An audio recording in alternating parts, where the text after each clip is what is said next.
Here on the Vinyl Guide, we've been welcoming many great artists to the show to talk about their record collections and the recordings that they've been part of, some of the legendary stuff that's out there. And today I'm super thrilled to have Fat Mike of the band NOFX, and of course one of the owners of Fat Wreck Chords, a label that most of you should know, specializes in punk music, really has its own style. Mike, that sounds like a really busy schedule. How do you balance things between NOFX and Fat Wreck? Well, that would be easy. It's also the Gimme Gimmes and Motor Studios and my LA Dungeon and the musical I've been working on, Home Street Home. And being a father to two daughters, so I'm incredibly busy. Yeah, it sounds like it. Now, when you wake up in the morning, do you know what you're going to work on that day, or do you just kind of take it as it comes? Well, usually I'm just booked. I go into Fat Records maybe 2 hours every 2 weeks, so I'm not there very often. I mean, I always got something going on.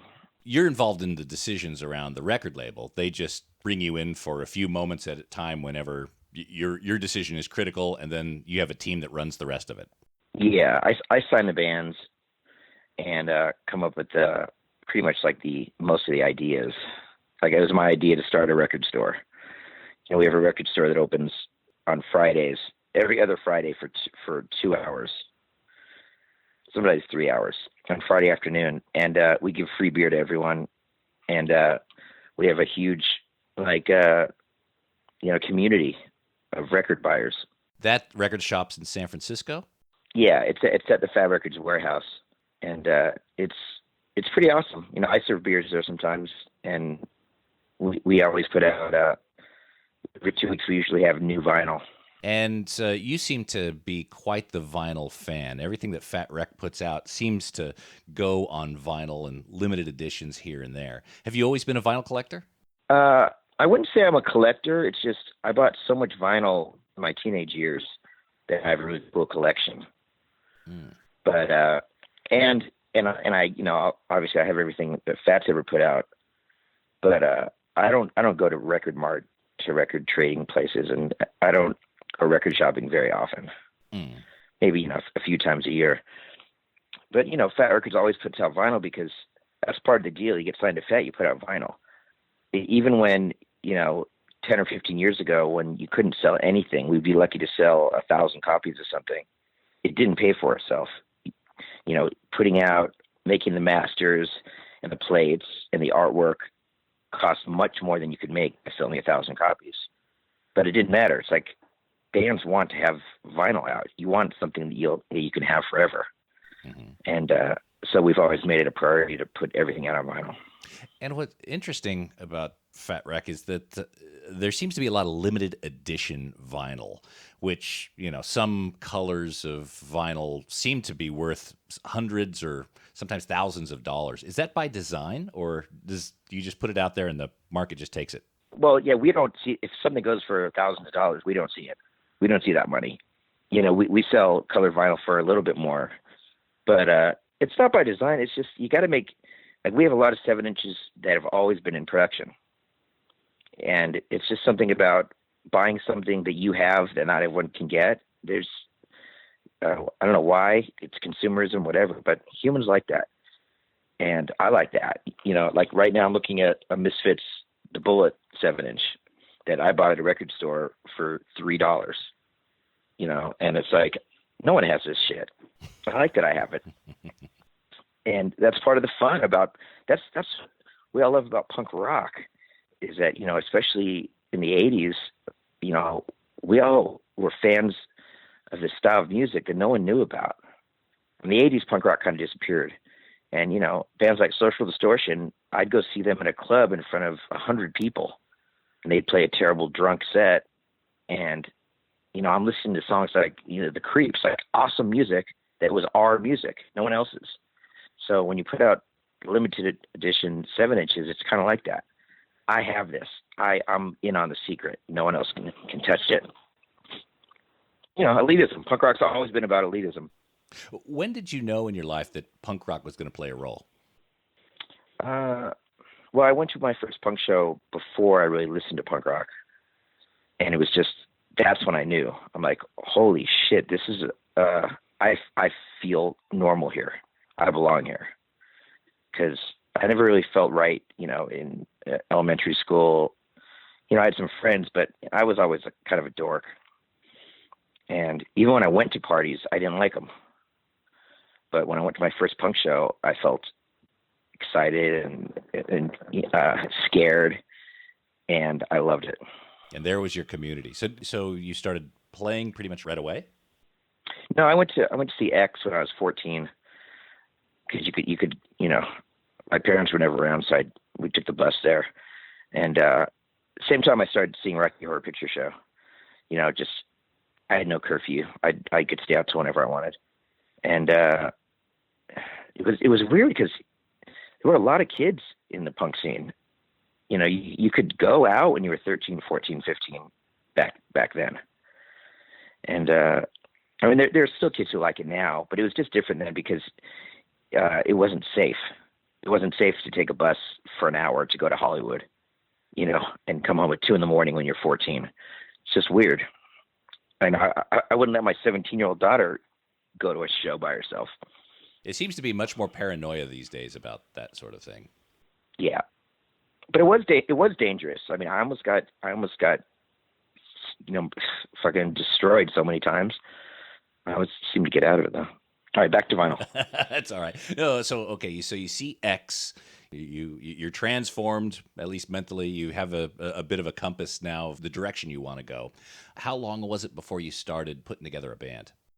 I was 15. I started a band called PTA. We just fooling around in some guy's garage.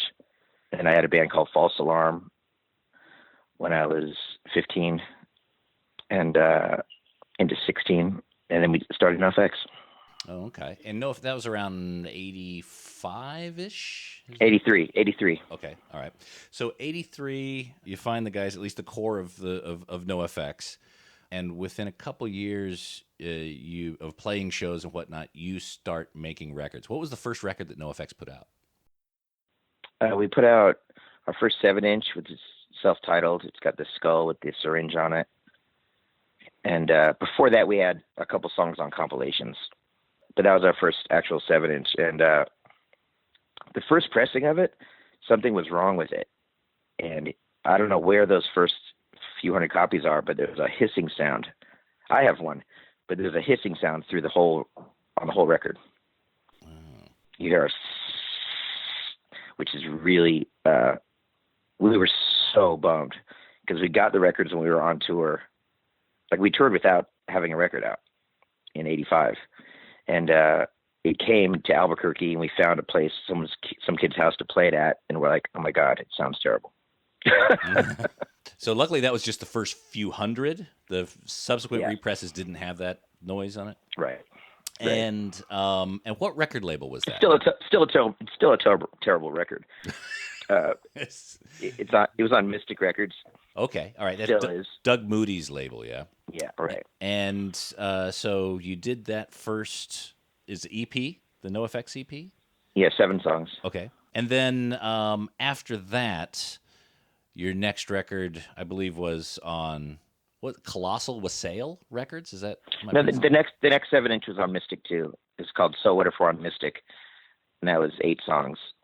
And then he decided to put them together to make a 12-inch, which was never supposed to happen because there's a bunch of demo songs that weren't supposed to be there. But that's kind of like a fake record. It's a record that we never approved.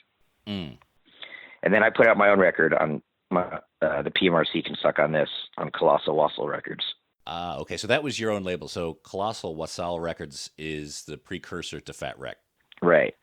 And what was great about that first 7-inch, there's 500 of them, and we had them on tour, and we had colored markers, and we hand drew all the labels. So all the labels have different pictures on them. That's very Sun Ra of you. So those 500 copies are all unique because they all have different artwork on the label. And they're all numbered too. Oh, excellent. Okay. A lot of those also had inserts as well. Yeah. You guys were just looking for gigs and just putting inserts in with your phone number, just trying to find gigs through your records. How successful was that? Well, I mean, we toured 2 months in 85, but there were a lot of times when we'd have 3 days, 4 days off.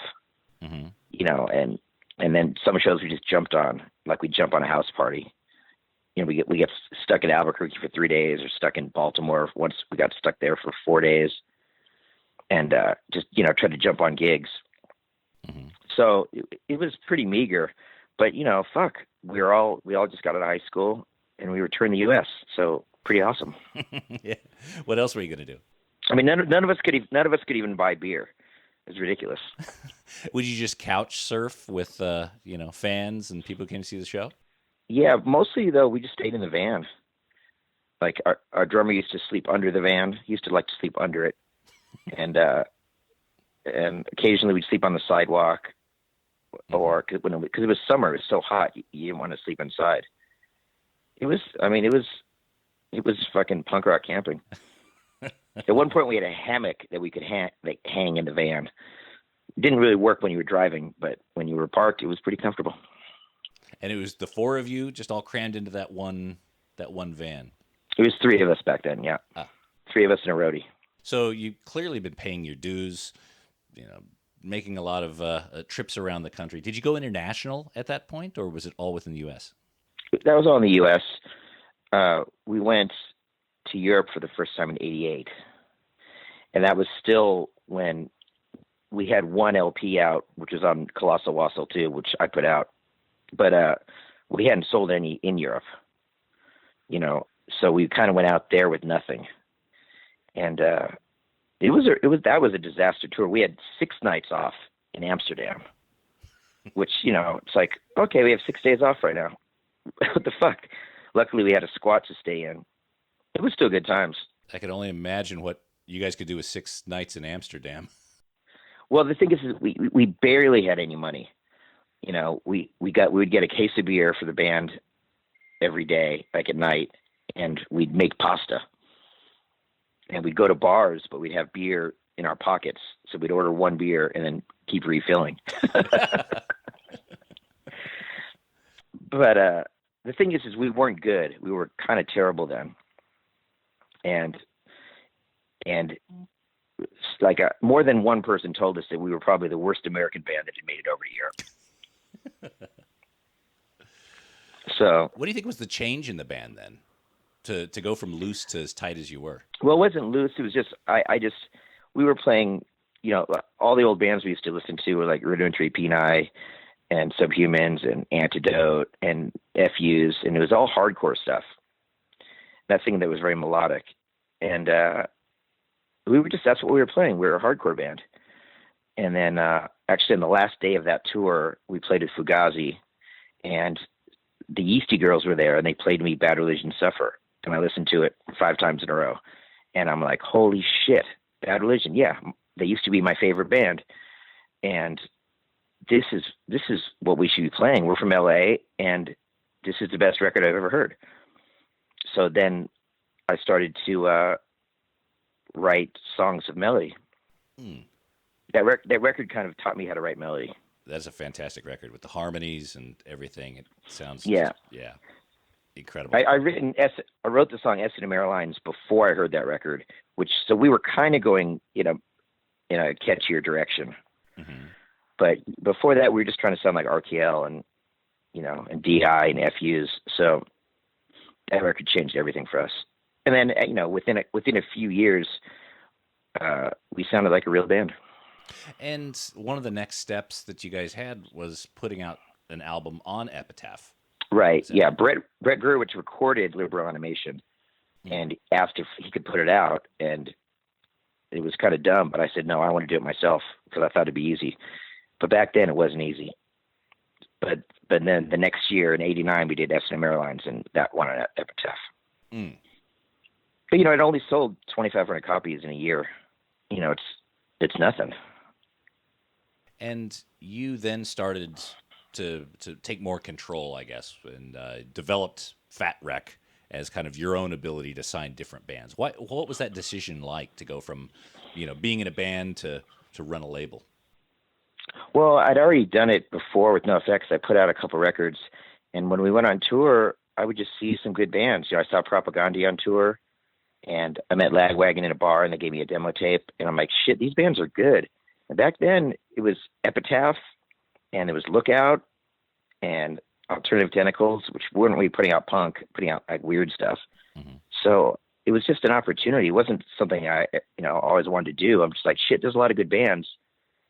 I should put some of them out. And they were all cool people, and I recorded them.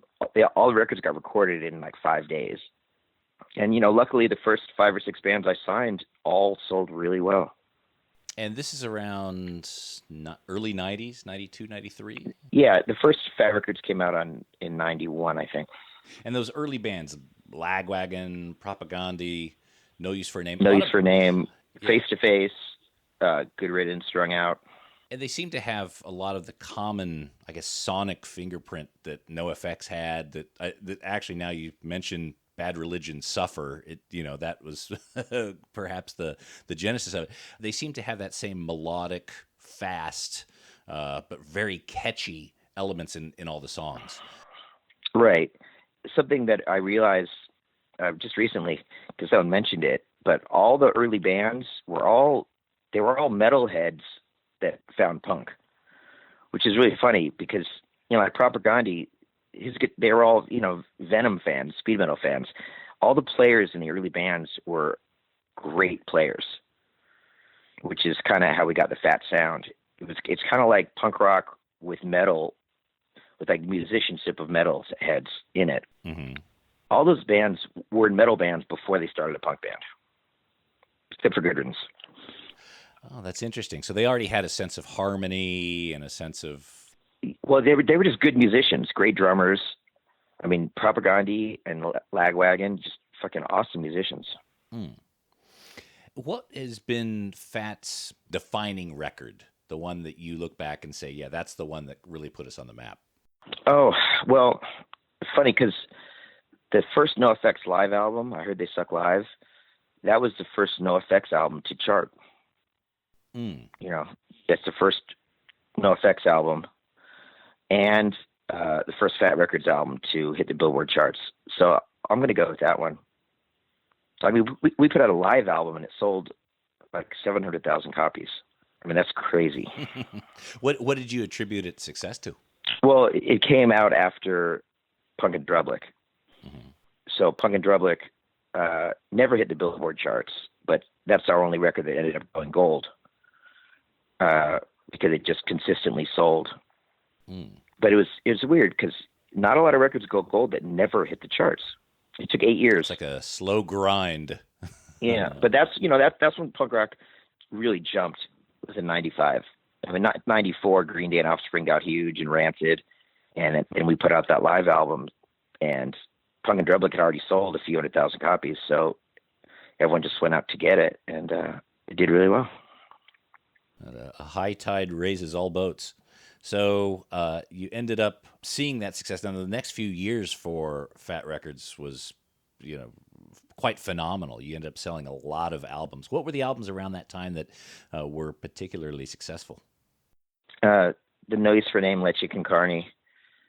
That did great. And Lagwagon had Haas. Good Riddance. I forgot what that record's called. But it's their second record.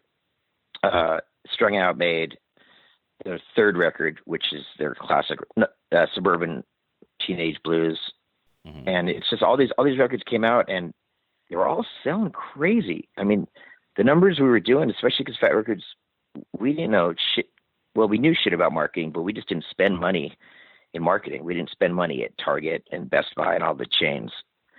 We just wouldn't do it. So for not spending that much money, we were selling really millions of records. And you were connected with the distributor that obviously got these records in the stores. Is that the same distributor you use today? Well, we, unlike most labels, we had about 20 different U.S. distributors.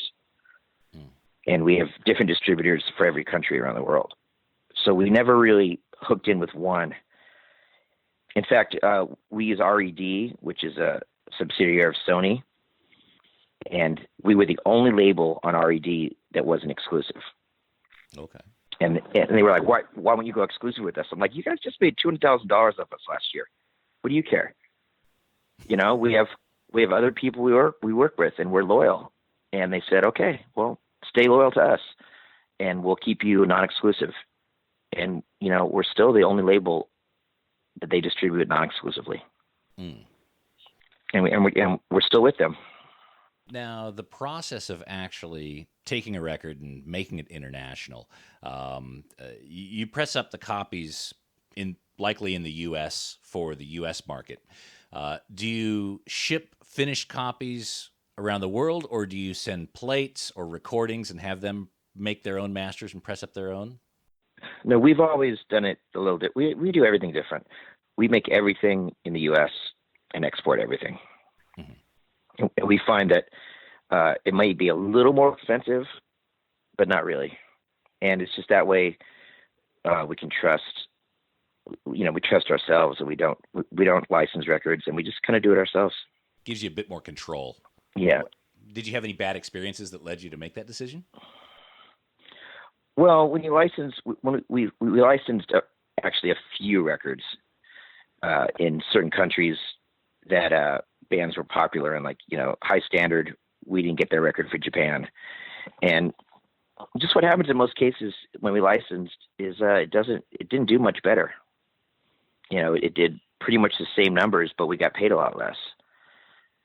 So in our experience, licensing hasn't been good. And, of the 500 records we've put out, we licensed maybe 4 or 5 of them. And after the late 90s, the industry hit a wall. A lot of that was perhaps brought on by Napster and file sharing and MP3s, that sort of thing. How did Fat Records feel that change? Well, it hit us. Things were going so well that we didn't really pay attention, even though we knew we were selling less records. And years we should have been making money, we weren't. And then suddenly we started to lose a few $100,000 a year. We're like, holy shit, we're losing money every year.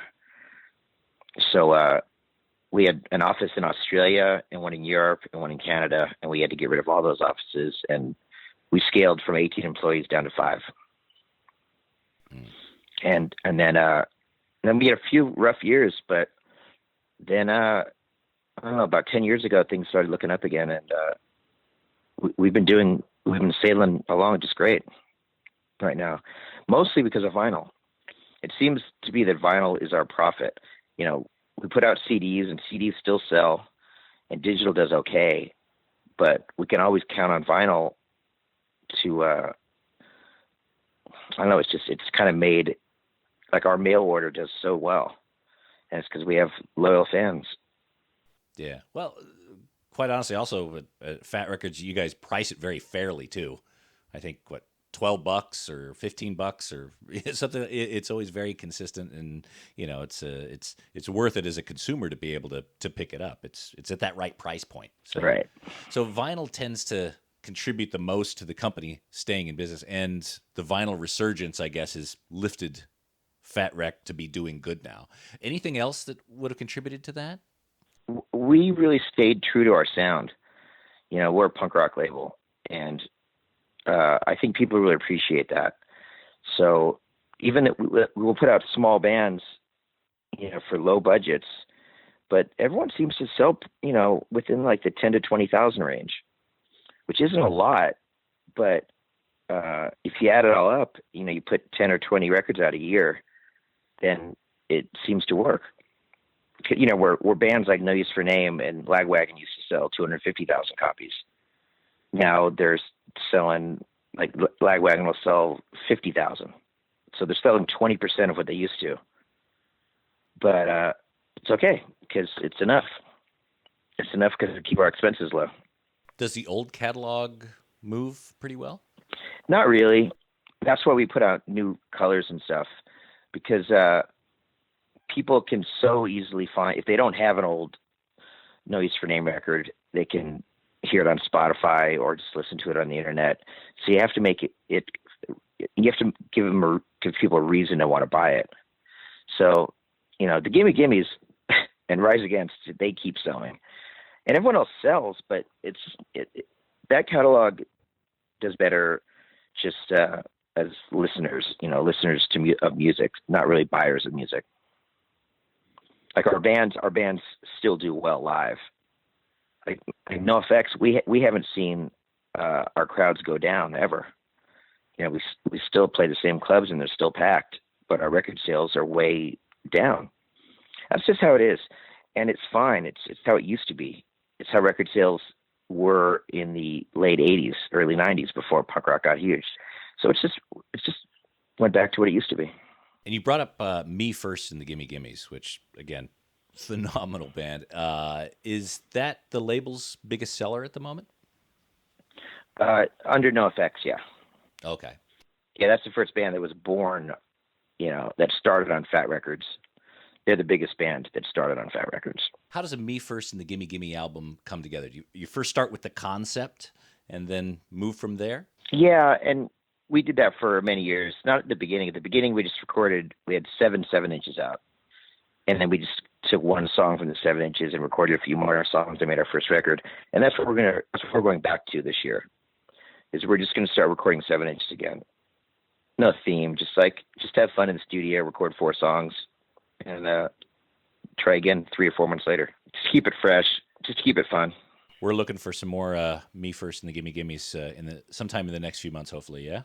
Yeah.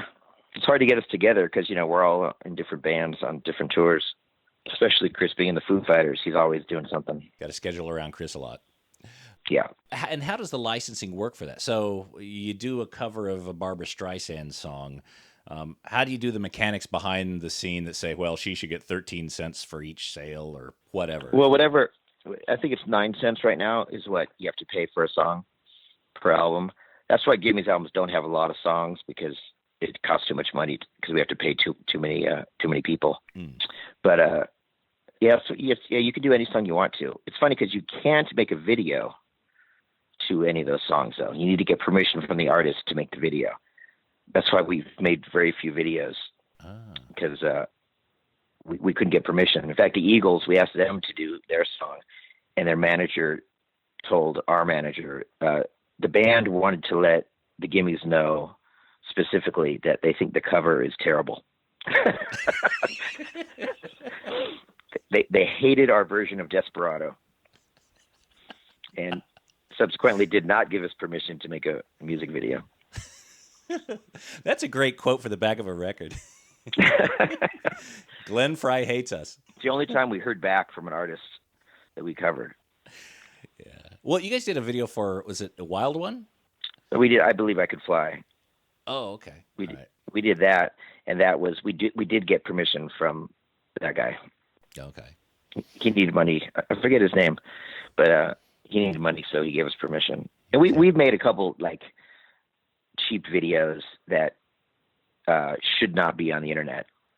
But you know, you can't send those to MTV or to a real video station, because they're not allowed to play it without permission. We can't tell the story of Fat Records without at least bringing up the compilations, which I think have been very instrumental to the success of your label. Can you speak about the process and the ideas behind the Fat Compilations? Well, it all started when I had enough bands to make a compilation, and I made fat music for fat people. And the idea behind that, which kind of put Fat Records on the map, is that I brought 1,000 CDs to give away every night at NoFX shows. And if you win in the show, you got a free CD. And that was, you know, like 92 or 93 when CDs were $15 and they meant something, you know, and getting a free, like everybody took the CD home and listened to it in their car or their home stereo.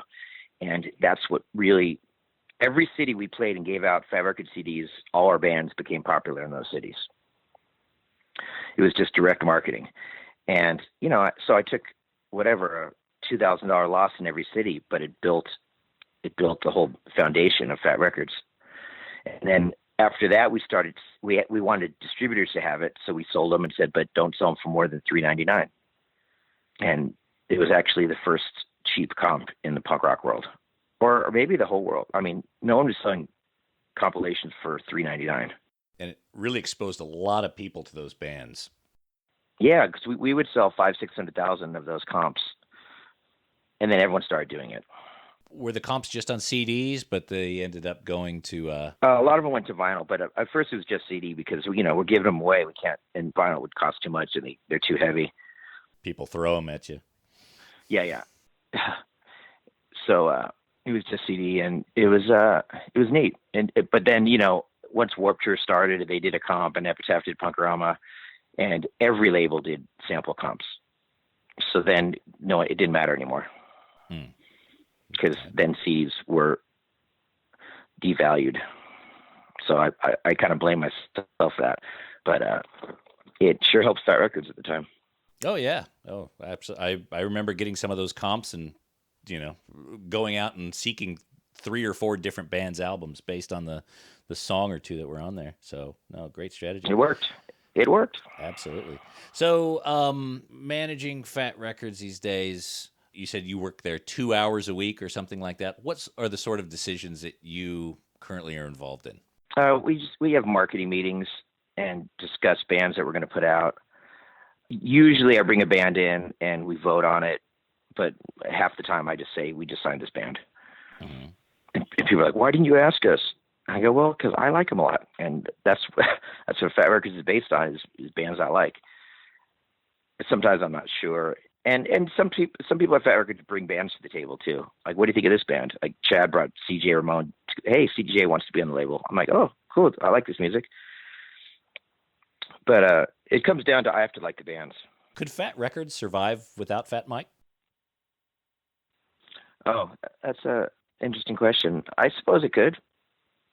I mean, it would. The only thing it would lose is my taste in music, which is important because I'm a songwriter, and I think good songwriters are more discerning maybe than people who just generally like music. Like, people like a lot of bands. I like very few bands. I like very few songs. Mm-hmm. So it's hard to like when Lookout Records, when Lawrence Livermore quit Lookout, they started signing garagey bands and they went out of business. So I think it definitely, a label head is very important. That's why we've stuck around and Epitaph has stuck around, because, me and Brett are both songwriters. I think it kind of gives an advantage. Same with Tim Armstrong. I think that makes a difference. So is there an end game for Fat Records? Things are going so good right now, and it's such a family environment. Our employees have been there for 15 years, and the bands really feel at home there. And what's great is that some bands have left Fat, but a lot of bands have come back. And I don't need to be there that much, and I love signing bands. That's my favorite part of having a label, is when I get to call a band and say, "Hey, Fat Mike, I want to sign your band," and they always say, "Who is this really?" They don't believe me at first. And that's so fun to sign a band that's really excited about it. And what bands do you have coming out now that you're really excited about? Oh, well, there's a couple that we haven't released to the press yet. But I like the new Get Dead record a lot. The new Pears record we put out is really good. Are you involved a lot in the recording? Like, will you also work with the band and say, you know what, this song is really good, but maybe you want to try changing this part? Will you get involved to that level? I used to do that a lot. I don't do it so much anymore. I pick up like 1 or 2 bands a year, and especially if it's their first record, I want to make sure it's really good. I've done that from the beginning. If you're putting out your first record on Fat, I want to make sure it's good. And then it's up to the band to keep their legacy. So you kind of mentor the bands through that first major step and give them the best chance to get a foothold. Yeah, and I do a lot of sequencing. Bands ask me to sequence a lot because I'm pretty good at that. And bands have a hard time, because they're always arguing. So getting a producer or sequencer is good. I mean, I produce like maybe 40 records on Fat Records. What's the trick to proper record sequencing? Oh, gee, I don't know. It's always different. Like I sequenced the Dead to Me record, the second one, and I put a reggae song first. And they were like, "What?" And I go, "Yeah, I think you should start it with this cool reggae song." the only reggae song on the album. And they did it, and they said so many people went up to them and said, "That's such a cool way to start your album." So there's no rhyme or reason to that. I just, you got to put a song that catches people. Got to put a good song first, and hopefully it's different. Like the new NOFX record, we have a song, the first song on Last Ditch Effort. It's unlike any other NOFX song, and people are stoked on it. And it's a minute 20. Got to start with a short song. Does the limitations of the media factor into it? For instance, records supposedly sound their best about 3 or 4 minutes in, but towards the end of the record, where it's getting towards a run-out groove, it starts to lose some of the frequencies. Does that factor into any of it, or is that... No, I never knew that. I just knew that if you put too many songs on a record, it starts to sound bad. Yeah. We had a mastering engineer on not too long ago, and he was talking about why a lot of hit records put their big hit, the one that they're pushing, as the second song, because that's the second or third, right? That's interesting. Like that. How many records do you have that are personally Fat Mike's? Oh, not that many. I'd say like 400, maybe 207 inches. Mm-hmm. Oh no, I'd say like 407 inches. I got a lot of 7 inches. Are a lot of these from your youth? Have you saved records from when you were quite young? Yeah. Yeah, I don't sell anything. Do you spend much time listening to your records? I do. In my household, when we have dinner, we always play vinyl. We have speakers in the dining room, and I always put on a record. It's usually not, Agnostic Front. It's usually Louis Armstrong or the Beatles or something. But we play vinyl a lot in this household. And your kids, still young, do you have them work in the record player as well? Sure, they know how to turn it off and to flip the record. Mm-hmm. Will you trust them to flip the Misfits 7-inch? Maybe not Bullet. Hang on, honey, let me get that for you. But yeah, Evil Live, they could do that. Okay. Now, do you have a bit of a guilty pleasure? Like Tesco V listens to ABBA, Jello Biafra's into Hino. Do you have anyone who you're... No, I mean, I listen to a lot of old jazz, but that's not a guilty pleasure. I think my guilty pleasure is My Chemical Romance. I really like My Chemical Romance. Or one of their records. I love Black Parade. I think it's an amazing album. What do you like about it? It's just great songwriting, great chord progressions. I like how it's kind of got a Broadway feel to it a little bit. Liza Minnelli sings on it. Is that the album that inspired you to start doing the musical? No, I started the musical like 20 years ago now. It's just something I worked on a little bit. Like 6 years ago, I started taking really seriously.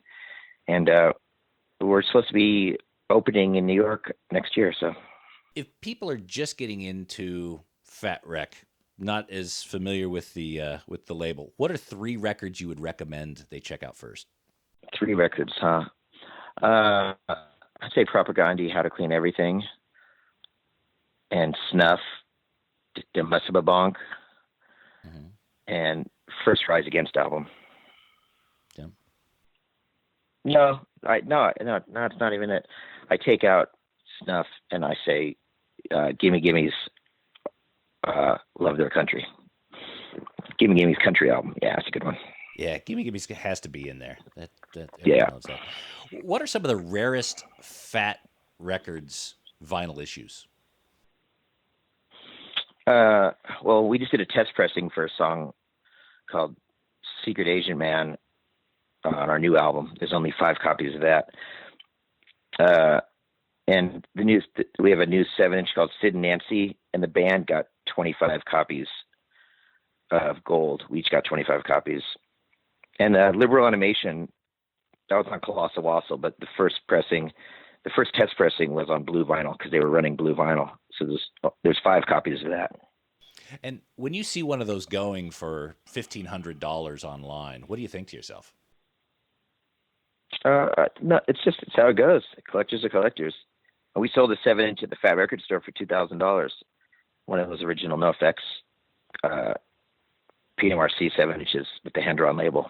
So if somebody rocks up on a Friday afternoon for one of those free beers and they feel like spending $2,000 on that, they can pick it up. Yeah, yeah, we have some expensive things there. Not a lot. We it's usually like $40 or $50 for some of the rare stuff. Mm-hmm. But I actually just put up that NoFX record because I have 5 in my collection, and I just wanted to see. I go, fuck it, I'm putting up for $2,000, and a year later it sold. So if your house is on fire and you can grab one record out of your collection to take it out, what would it be? The E13 7-inch. It's a band called E13. No Mercy for Swine. It's only 300 of them. I have 251. It's an 8-song EP, 8-song 7-inch, recorded in '94. It's a picture of a girl shitting in a guy's mouth on the back. It's disgusting. That's the one you would grab. Why that one? It's the rarest thing I own. I mean, I've talked to some record collectors. This guy who's worked at Max Rock and Roll for 30 years, and he'd never heard of it. So he's like, this is the only 7-inch. There hasn't been a 7-inch that I haven't heard of, in years, especially like an old 80s hardcore band from Portland. But, we stayed at their house the first time we played Portland in '85, and they gave me one, so I'm stoked. What's a fact about Fat Mike you think would surprise most people? Well, shit, you know what? All my secrets are out there after our book. Or the hepatitis bathtub? Yeah, the hepatitis bathtub. I put it all out there. I put it on our new album. There's a song about me being a crossdresser since I was 13. That might shock some people. But I started wearing dresses and on stage, and riding my bike with one on. So that's not really a secret anymore. So I don't know. I had tits once. That's kind of a shocker. I had in Jamaica. My wife injected my tits with saline solution, 250 milligrams in each one. Took like an hour and a half. And so for about 12 hours, I had tits on the beach. It's pretty rad. Couldn't stop touching them. Fascinating. That's a surprise, huh? Yeah, that's a surprise. Any pictures? Oh yeah, I got pictures. What's the funniest reason you ever needed a lawyer?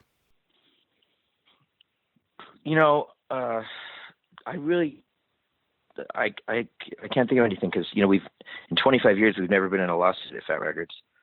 I don't do things bad to anyone ever, so I've never been in a lawsuit. Oh, you do a lot of mischievous stuff. I mean, certainly you've had to talk your way out of a few police encounters at any given time, yeah? Me, no. I mean, I went to jail once in '87 in New York for having a billy club, but I didn't really need a lawyer. Yeah, I don't know.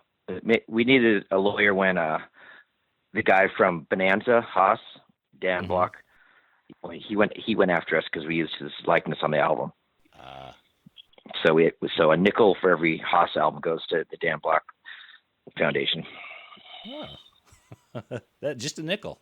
That's all right. In Backstage Passport TV series, which is, again, incredible. If people haven't seen it, check out Backstage Passport. Just NoFX going around the world and getting gigs and all the melee that goes around with it.